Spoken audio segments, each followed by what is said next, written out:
Pierre, dans une déclaration compréhensive, nous dit que le but de notre appel est que vous annonciez les vertus, les excellences de celui qui vous a appelé, de celui qui vous a appelé des ténèbres à sa merveilleuse lumière. La vocation de cette nation sainte est de manifester ses excellences. En d'autres termes, de montrer combien Dieu excelle, combien il est transcendant. C'était là la vocation d'Israël. Et si cela fut vrai de façon limitée et terrestre en ce qui le concernait, combien plus cela est vrai de l'Église de façon céleste et universelle, de manifester ses excellences et combien il excelle.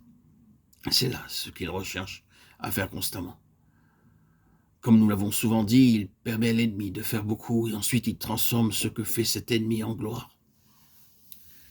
Les vertus, les excellences de Christ manifestées dans l'Église et par l'Église, voilà bien un sujet de méditation.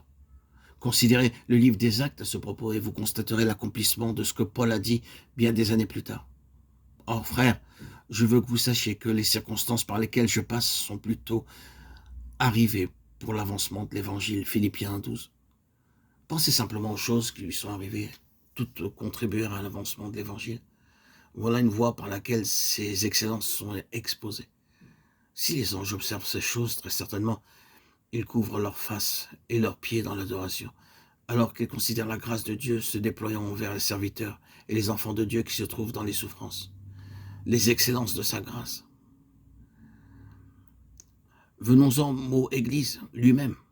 Comme nous avons ceci traduit le mot grec ecclésia, un mot très riche et complet qui fut approprié par Christ et les apôtres et employé pour décrire ce corps élu de toute éternité, l'Église.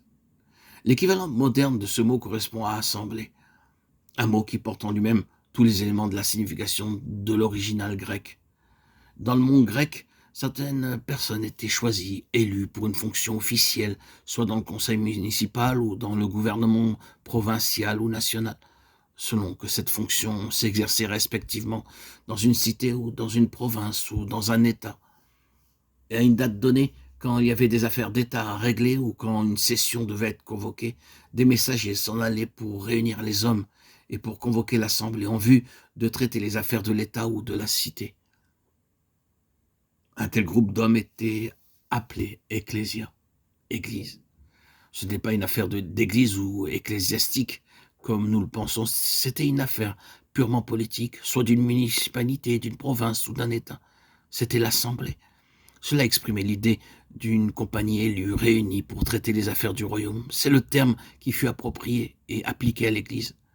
C'est une riche idée, une compagnie élue, appelée ensemble dans le but de continuer l'œuvre du royaume. Une compagnie élue en lui avant la fondation du monde, Éphésiens 1,4, appelée à la communion de son Fils, 1 Corinthiens 1,9, appelée selon le propos éternel, Éphésiens 3,11. Ainsi, nous sommes appelés ensemble, avec lui, chargés des affaires de son gouvernement.